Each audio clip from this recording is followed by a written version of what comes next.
দুটা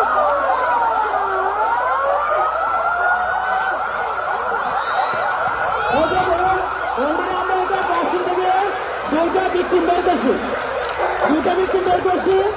ওদের সমস্যা হলো একজন হাতে ব্যথা পাইছে আর একজন মাথায় ব্যথা পাইছে।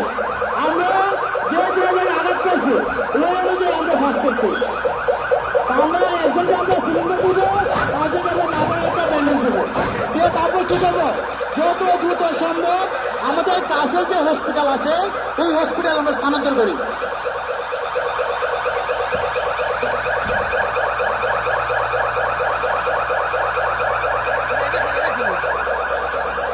এবং শিক্ষার্থীবৃন্দ আপনারা শুনুন, আমাদের যে ফার্স্ট এড টিম এরা কিন্তু প্রশিক্ষণ প্রাপ্ত, আমি ইউনিভার্সিটি থেকে প্রশিক্ষণ প্রাপ্ত। আমাদের যে টিমগুলো আছে এরা প্রত্যেকে ফার্স্ট এড টিম। আমাদের ইউনাইটেড স্টেটস মিলিটারি ফোর্স আর ইউনিফর্ম মিলিটারি ফোর্স, ওদের থেকে আমরা ফার্স্ট এডে ট্রেনিং নিয়ে আসি। আমাদের প্রত্যেকে প্রশিক্ষিত এবং আমরা খুবই দক্ষ। আমরা জানি রক্ত বের হলে পরে কি করতে হবে, আমরা জানি হাত ভাঙলে পরে কি করতে হবে, আমরা জানি কারো কোনো অংশ পুড়ে গেলে কি করতে হবে। এই বেসিক ট্রেনিং গুলো আমাদের প্রত্যেকটা সদস্য জানে। তা আমরা এই ভিক্টিমের যে পরিমাণ যে লেভেলে ক্যাজুয়ালিটি পাওয়া গেছে ওইভাবে আমরা চিকিৎসা দিচ্ছি।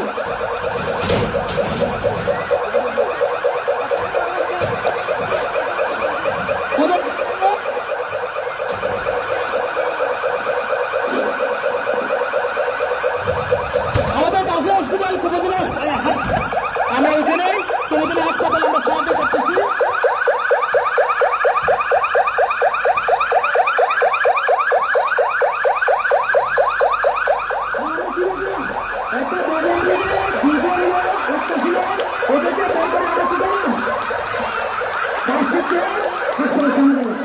এই পারে একটা বলে আপনার দেহে যে রক্ত আছে, আপনার বডিতে যে রক্ত আছে, যদি কোনো কারণে 1 থেকে 1.5 লিটার রক্ত কোনো